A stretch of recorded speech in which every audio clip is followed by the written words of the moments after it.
এই পর্বে আমরা পিএইচপি এবং মাইস্কিউএল কিভাবে কাজ করে সেটা ব্যাখ্যা করব একটি বাস্তব জীবনের উদাহরণ দিয়ে। মনে করুন আপনি একটি ফার্মেসিতে একটি ওষুধ কিনতে গেলেন। তো আপনি কি করবেন? আপনি ফার্মেসিতে যে লোকটি আছে তাকে নির্দেশ দিবেন অথবা অনুরোধ করবেন আপনার কাঙ্ক্ষিত ওষুধটি দেওয়ার জন্যে।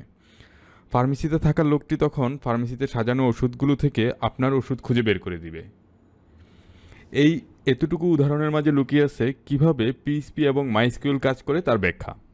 এখানে ফার্মেসিতে থাকা যে লোকটি কাস্টমারের ওষুধ খুঁজে দিচ্ছে তাকে আমরা তুলনা করব পিএইচপি প্রোগ্রামিং ল্যাঙ্গুয়েজের সাথে। আর ফার্মেসিতে যে জায়গাগুলোতে ওষুধগুলো সাজানো আছে সেই জায়গাগুলোকে তুলনা করব ডাটাবেজের সাথে। আর যেই লোকটা ওষুধ কিনতে গেল তাকে তুলনা করব একজন ওয়েবসাইট ভিজিটর হিসেবে। অর্থাৎ এখানে যেমন কাস্টমারের দেয়া একটি নির্দেশ অনুযায়ী ওষুধ খুঁজে দিচ্ছে ফার্মেসির লোকটি, ঠিক একইভাবে পিএইচপি কোনো একজন ওয়েবসাইট ভিজিটরের রিকোয়েস্ট অনুযায়ী কিছু কাজ করে এবং ডাটাবেস থেকে ডাটা এনে ওয়েবসাইট ভিজিটরকে দেখায়। আরও সহজভাবে বললে বলা যায় পিএইচপি হলো কিছু কমান্ড রান করে আর ডাটাবেজ হলো কিছু তথ্য সুবিন্যস্ত আকারে সংরক্ষণ করে রাখে। এখন আমরা আরও একটা চমৎকার উদাহরণ দেখব যেটার মাধ্যমে আপনি বুঝতে পারবেন কিভাবে একটি ওয়েবসাইট আপনার কাছে দৃশ্যমান হয়। মনে করুন আপনি ফেসবুকে ঢুকতে চাচ্ছেন। তো আপনি কি করবেন? ইউআরএলে facebook.com এটা লিখবেন। তারপর যে কাজটা হবে, এটা একটা রিকোয়েস্ট হিসেবে ইন্টারনেটের থ্রুতে ডিএনএস সার্ভারের কাছে যাবে। ডিএনএস সার্ভারটা কি?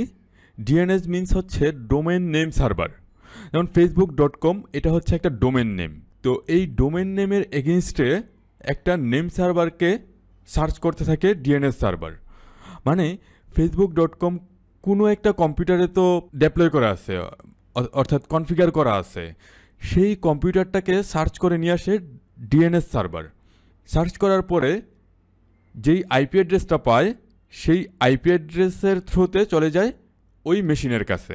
এখানে এই যে মেশিনটা দেখতে পাচ্ছেন এটা আপনার নিজের ল্যাপটপ অথবা ডেস্কটপটার সাথেও তুলনা করতে পারেন।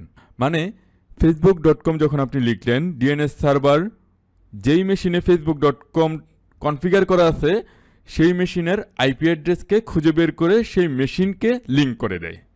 আপনি যদি ব্রাউজারে facebook.com না লিখে এই আইপি অ্যাড্রেসটা লেখেন তাহলেও আপনি facebook.com দেখতে পাবেন।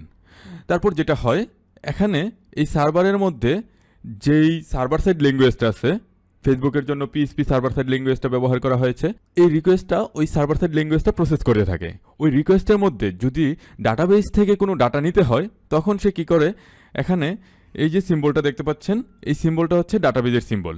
তো ওই সার্ভার সাইড স্ক্রিপ্টটা পিএইচপি প্রোগ্রামিং ল্যাঙ্গুয়েজটা এই ডাটাবেস থেকে ডাটা কালেক্ট করে সব প্রসেস করার পরে দেন এই ইউজারের কাছে আবার এই ডিএনএস সার্ভারের থ্রুতে পুরা রেজাল্টটা পাঠায় দেয়। আশা করি এ পর্যায়ে আপনি বুঝে গেছেন একটা ওয়েব অ্যাপ্লিকেশন কিভাবে রান করে, সেখানে পিএইচপিটা কি কাজ করে, ডাটাবেস কি কাজ করে, এবং এতটুকু বোঝার পরে আপনি এটাও জেনে গেছেন যে আপনি যখন আপনার কম্পিউটারে পিএইচপি কোড লিখে সেটার আউটপুট দেখতে যাবেন তার আগে আপনার কম্পিউটারটাকে পিএইচপি সার্ভার বানাইতে হবে এবং একই সাথে সেখানে একটা ডাটাবেজও থাকতে হবে।